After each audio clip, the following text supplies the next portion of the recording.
Assalamualaikum warahmatullahi wabarakatuh. Halo guys, ketemu lagi dengan saya Zulfa Salimah Zahra. Di kesempatan kali ini saya akan mereview kembali sebuah novel yang berjudul The Chronicles of Ghazi. Seri pertama yang ngebahas tentang perseteruan hidup dan mati antara Dracula dan Muhammad Al-Fatih. Dan novel ini ditulis oleh Ustadz Feliciau dan Syekh Muhammad Isa.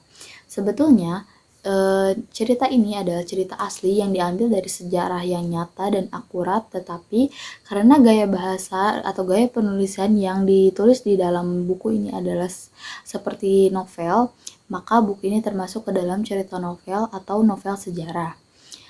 Nah, di dalam series pertama ini kita akan disajikan tentang cerita yang mengenai latar belakang perseteruan antara kaum muslimin dengan pasukan salib dan memberikan cerita yang melahirkan satu benang merah bahwa di satu belahan bumi lahirlah seorang lelaki yang kelak akan menjadi pemimpin terbaik kaum muslimin. Dan kemudian di belahan bumi yang lain telah lahir manusia terkejam dalam sejarah yang tak lain yaitu Muhammad Al-Fatih dan Vladimir Dracula. Mereka menjadi wakil dari pertarungan antara hak dan batil. Tetapi di disclaimer dulu teman-teman bahwasanya di zaman dahulu maupun di zaman dulu ataupun di zaman sampai sekarang pun Islam tidak pernah menginginkan adanya peperangan, kekerasan ataupun perseteruan antara manusia. Islam ini hanya ingin membinasakan atau kekufuran yang ada di dunia dan menaungi dunia dengan panji Islam.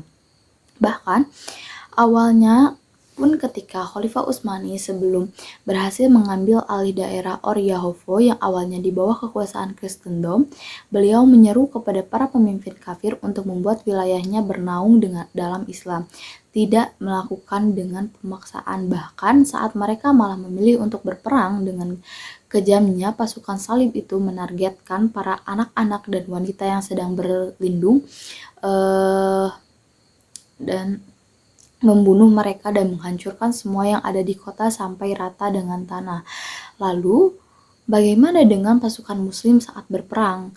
Nah, mereka bahkan hanya memerangi orang-orang yang menghalangi jalan mereka menuju Islam. Mereka pasukan muslim ini tidak membunuh orang-orang yang tidak ikut berperang, dan ketika mereka akhirnya berhasil memenangkan peperangan yang mereka lakukan pada salah satunya pada masyarakat daerah Oryahovo yang sebelumnya mereka itu ada kelaparan, banyak penduduknya yang miskin karena keegoisan pemerintahnya, tetapi setelah Islam mengambil alih daerah mereka akhirnya dapat makan dengan layak, hidup dengan lebih bahagia dan tanpa paksaan bahwa mereka harus masuk Islam.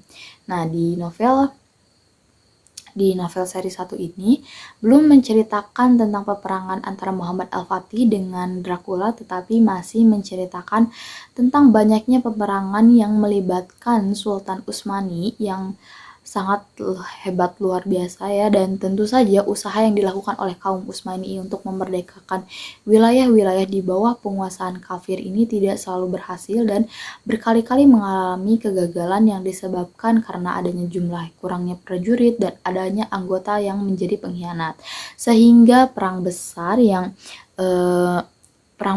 meletus di antara mereka ini banyak menggugurkan para pejuang-pejuang Islam yang amat sangat berani dan gagah.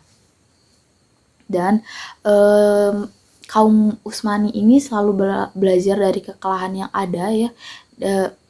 Mereka ini terus berusaha mengejar harapan yang telah dijanjikan oleh Rasulullah, yaitu kelak akan datang suatu masa Islam menaklukkan dua kota besar simbol kezaliman dan kekufuran, yaitu Konstantinopel dan Roma. Rasulullah menetapkan kembali bahwa Konstantinopel akan ditaklukkan lebih dahulu, maka siapa yang menaklukkan dialah komandan perang yang paling hebat, dan yang berhasil menaklukkannya itulah pasukan yang paling tangguh. Nah, mungkin sedikit review buku dari saya. Kurang lebihnya mohon maaf. Wassalamualaikum warahmatullahi wabarakatuh. Bye.